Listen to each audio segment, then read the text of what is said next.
Hello and welcome to another Tunisian crochet tutorial. In this tutorial I'm going to guide you on how to make your Gilal diamond throw. This is a beginner friendly throw project which features ribbing, is mostly done in Tunisian simple stitch and has got stranded color work. So without further ado, let's get right into it. This is a medium-sized throw, which is crochet. You will use 9mm crochet hook, Tunisian crochet hook with a cable, and you will use worsted or Aran weight yarn. And for this project, you will need to hold 2 strands of the yarn together for any part of the project. Okay, so I'm not going to demonstrate the full project. I will show you the basic principles and you will find the full pattern on my blog. I will post the link in the description below, and I will also link to my Lovecrafts shop where you can purchase the ad-free PDF version, which is downloadable and printable.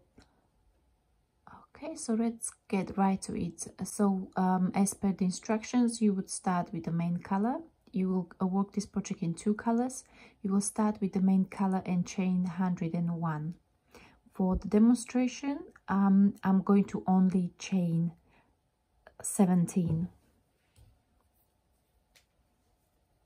So I will start with a simple slip knot.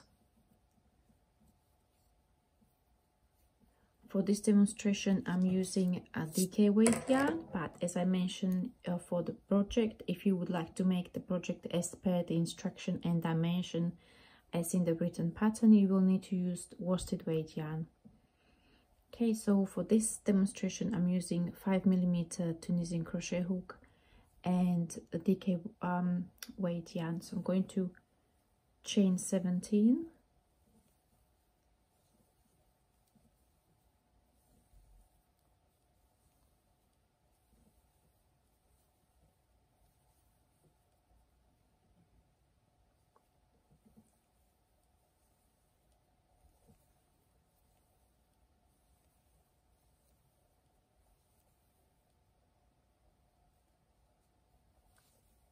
And then I'm going to be working into the back bumps of the chain stitches. So I will insert the hook from front to back, yarn over and pull up a loop.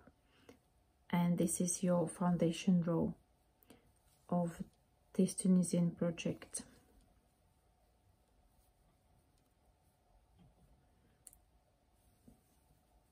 There are several ways how to do your Tunisian how to do foundation row for Tunisian crochet projects.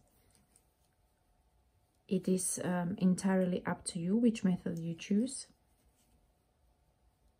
The final look might slightly vary.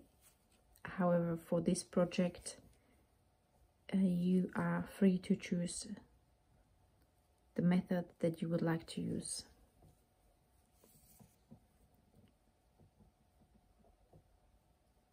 Okay, so I just double checked the number of my stitches. I have 17 stitches or 17 loops on my hook, and now I will work the standard return pass. You will work standard return pass for the whole of the project. So we will yarn over, pull through 1 loop, yarn over, pull through 2, and then we will yarn over, pull through 2 all the way back. So you will yarn over and pull through 1 loop only at the beginning of your return pass, and work yarn over, pull through 2 loops for the rest of your return pass. Okay, so that's your foundation row or row 1, or as per the instruction. Now from row 2 we will start ribbing, which consists of Tunisian pearl stitch and Tunisian knit stitch. So we will alternate 1 Tunisian pearl stitch which is worked as follows. You place the yarn in front of the hook, you insert the hook from right to left into the front vertical bar, then you yarn over and pull through. And this is followed by 2 Tunisian knit stitches. Tunisian knit stitch is worked as inserting your hook from front to back between the front and back vertical bars. You yarn over and pull up a loop. Again, you've got the front and the back vertical bars, and you will place the hook from front to back in between these two, yarn over and pull up a loop. Okay, now so we've got the first loop, which is your edge stitch, then Tunisian purl and 2 Tunisian knits, and the stitch pattern repeat is 1 Tunisian purl followed by 2 Tunisian knit stitches. So we will continue in this pattern for the rest of your row 2. Again, I've got only 17 stitches, and for your project you will repeat this for the whole of 99 stitches. Although you started with 101, 2 of those stitches are edge stitches, so the stitch pattern for ribbing will be only repeated over 99 stitches.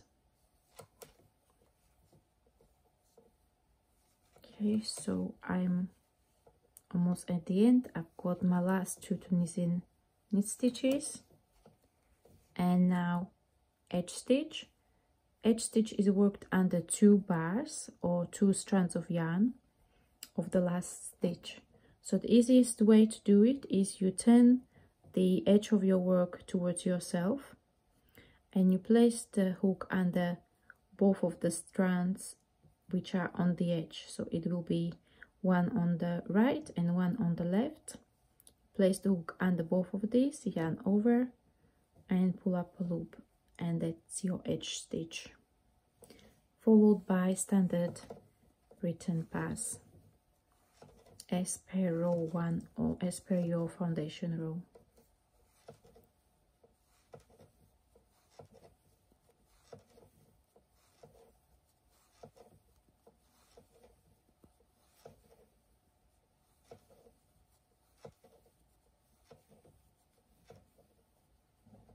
Okay, so we've got foundation row and 1 row of ribbing. For the purpose of this tutorial, I'm only going to work 1 more row of ribbing. However, the pattern states that you should work ribbing for 5 rows. So as per the instructions in the pattern, this would be rows 3 to 6. So row 2 is ribbing, and so are rows 3 to 6.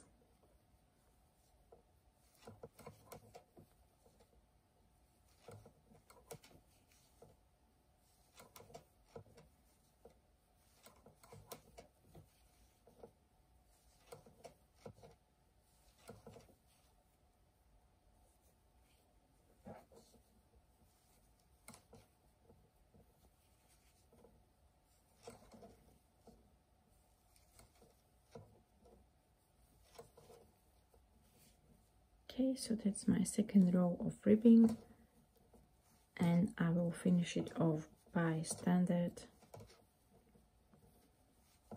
return pass.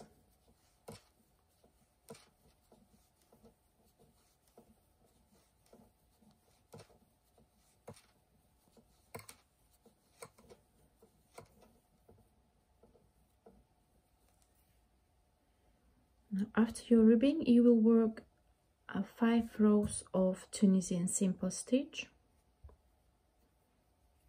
Tunisian simple stitch is worked as inserting hook from right to left under the front vertical bar, yarn over and pull up a loop. Okay, and you will repeat this stitch for the rest of your row. So after 5 rows of ribbing, there will be 5 rows of Tunisian simple stitch in the main color.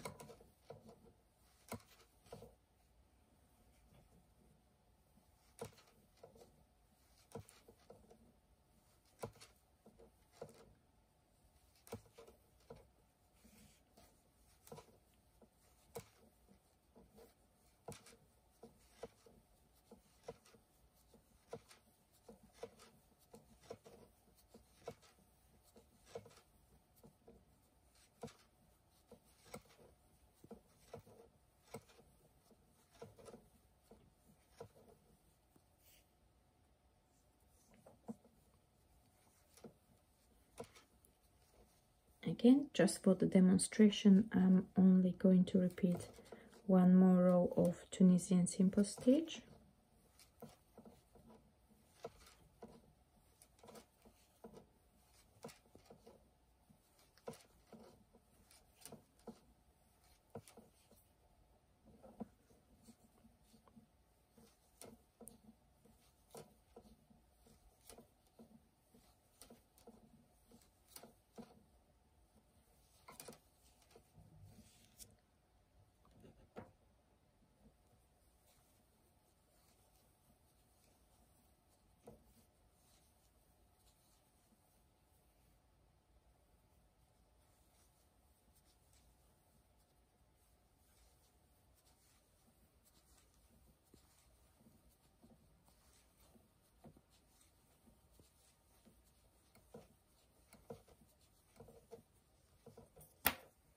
Okay, so that's the beginning of your project, and now we will move on to the color work section. So I will walk you or guide you through the basic technique for a few rows, and then after that you will be able to follow the color and stitch charts in the pattern on my blog. So I will start with the small diamond, although for the pattern you will start with the large diamond, and then you will progress onto the middle of the project, which has got 3 diamonds in a row, and then a large diamond again. I will only start with the small diamond. So I've got 17 stitches on my small swatch, so I will need to find the central stitch. So I will need to count 8 stitches from the beginning of the project, and then I will start the color work on the 9th stitch. So 1, 2, 3, 4, 5, 6, 7, 8, 9. Okay, so this is the stitch right here where I will need to start adding a second color or the complementary color. For this project I'm going to be using a silver or gray, again in a DK weight. So let's get right into it. So I've got one loop on my hook already, so I will need to only count 7 more stitches. So that's 1, 2, 3, 4, 5, 6 and 7. Just double check. I've got 8 stitches on my hook. I should start on this, and then there should be 8 stitches left. 1, 2, 3, 4, 5, 6, 7, 8. Okay, so as I'm going to go into the 9th stitch, I will insert my hook, but I will drop my main color. I will bring my complementary color, and I will make a loop between my fingers like so, and then I place the loop on the hook and continue with Tunisian simple stitch. Because the chart starts for the first row, there will be only 1 stitch in the complementary color. I will then drop this and place the main color over this. Okay, so as I'm going to be working and picking up the color, the main color, the new color that you pick up, needs to be placed over the old color, and this locks the color in place. Okay, so I will then continue with my peach or orange.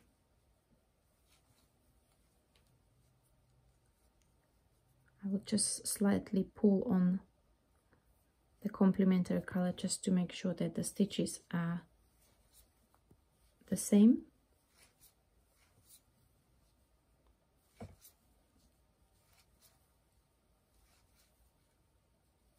Okay, so I got to the end. So now when we work our return pass, it is again standard return pass. However, we need to make sure that we work the standard pass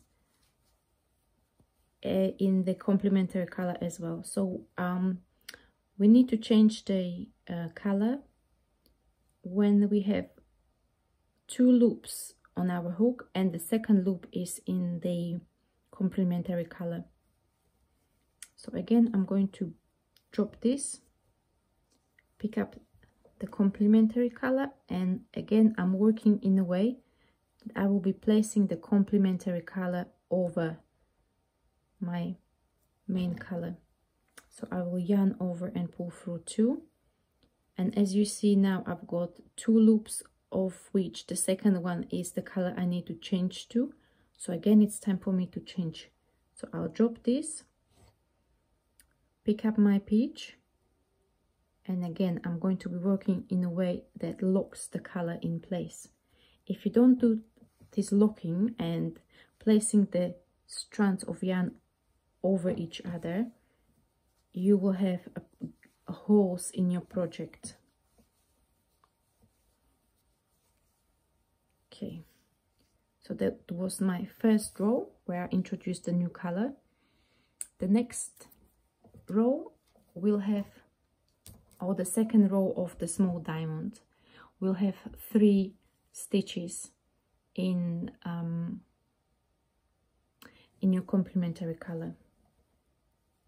So again, I will work all of the stitches in Tunisian simple stitch, and now I know that this needs to grow in a way that there will be an extra stitch in a silver on each side of the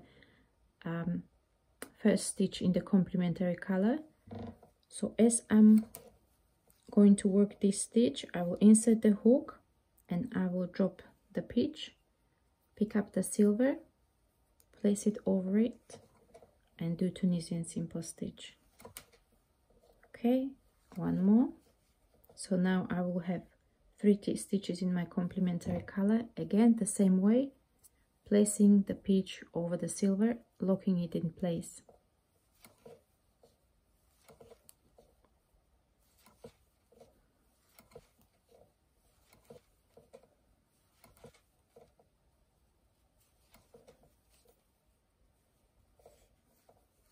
And standard return pass.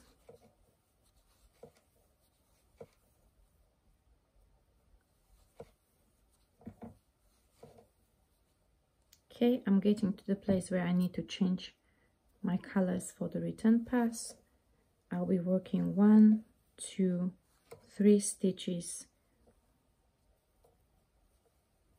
and picking up my peach.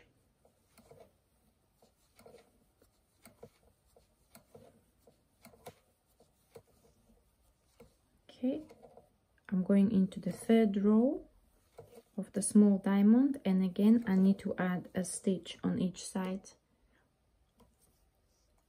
so that I will end up with 5 stitches in silver.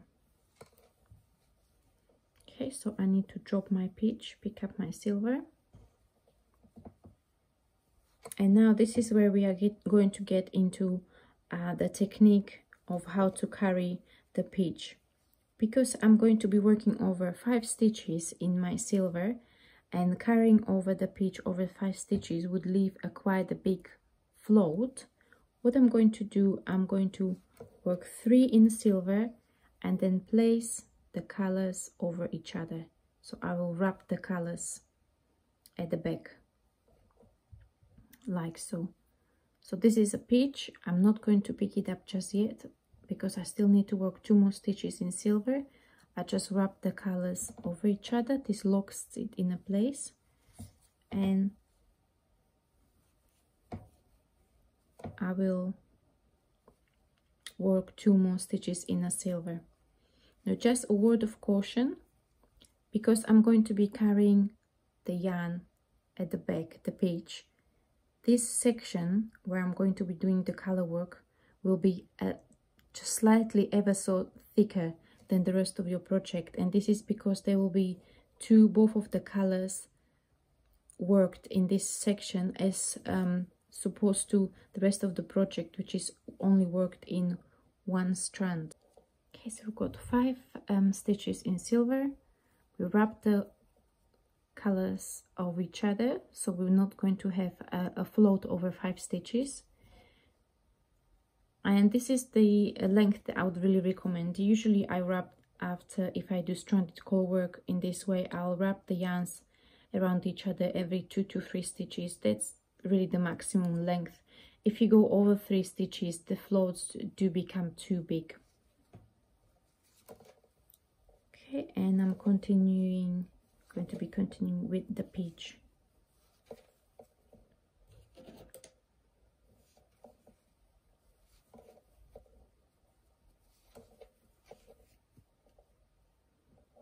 Now, once you work the return pass,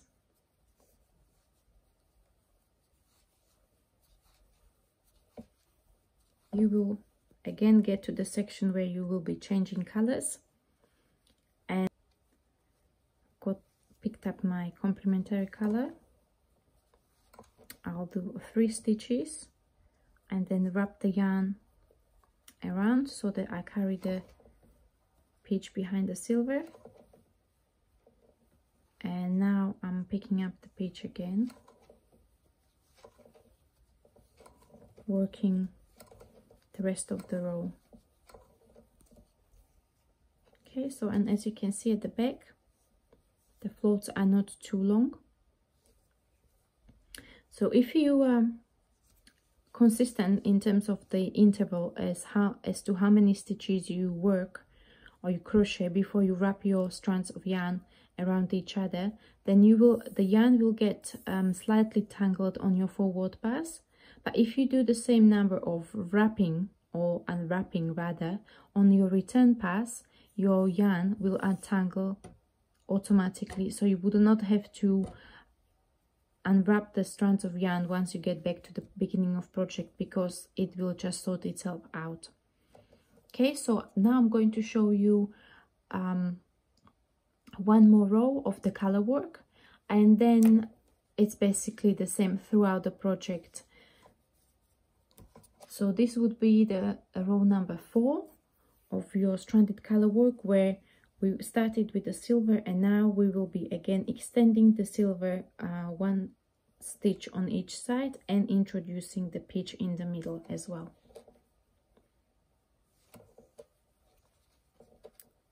So again, I'm working in peach, and then I know I need to add an extra silver stitch on each side and work 3 silver stitches. That's 1, 2 and 3 before picking up the peach. Again, don't forget, you always need to lock your strands in place by working the stitches or placing the yarn over at the back. Got 1 peach stitch or 1 stitch in the main color, again picking up the silver, working 3 stitches in silver and picking up the peach.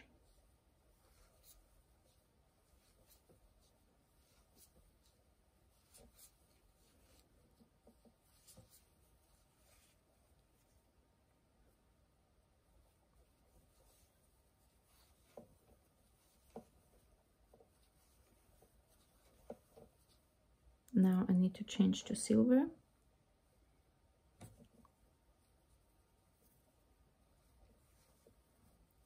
Work 3 stitches on the return pass in silver before picking up your page.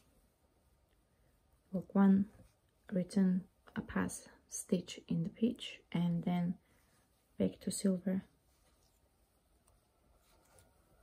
and again back to page. Okay, the beauty of this technique is that you can make the floats as long as short as you would like. So as I said, I recommend to do the wrapping every 2 to 3 stitches. You can do every 2, you can do every 3, it's entirely up to you. If you do it more often, it would be just a lot of extra work, and if you do it less often, then the floats get quite large and you might get into all sorts of issues, especially if it's a baby blanket. You know, you don't want to those little fingers get caught in these floats. Okay, so what I'm going to show you now, I'm going to show you the actual throw, my Gilal diamond throw, and I'm going to show you the front and the back section so you can see for yourself how this method works out on the front. Okay, so you can see it's very nice and clean color transitions. And now at the back. Okay, and this is the back of the project. So you can see I was wrapping around every 3 stitches, and the floats are not long at all. This would not cause any issues for anyone using this throw. Okay, so what I want to mention to you, this would be the last thing before we wrap up the project, is how to do the central section where you've got 3 small diamond patterns. Okay, so I'm just going to bring this diamond pattern here. So these are small diamond patterns and they are free. So what I would recommend is that you make a smaller balls, 3 small balls of the complementary color, and you just use one of the balls or sections of the yarn for each. If you were to carry the color from one small diamond to the other and to the last one, you would get lots of floats at the back, and it would even significantly increase the amount of yarn that you use as well. So that's why I would recommend to just use one small ball or bobbin with yarn for each diamond section. Okay, so this is how you make your Gilal diamond throw. As always, thank you very much for watching the tutorial. I hope you find it useful. You will find the full pattern, including the color charts, stitch charts, and the schematic diagrams and written instructions on my blog. So that's www.exquisitecrochetuk.com. I will you can find all the links in the description below. Again, share with your friends, give me a thumbs up, let me in the comment section below what colors you would use for your blanket, and I will see you in the next tutorial. Bye bye.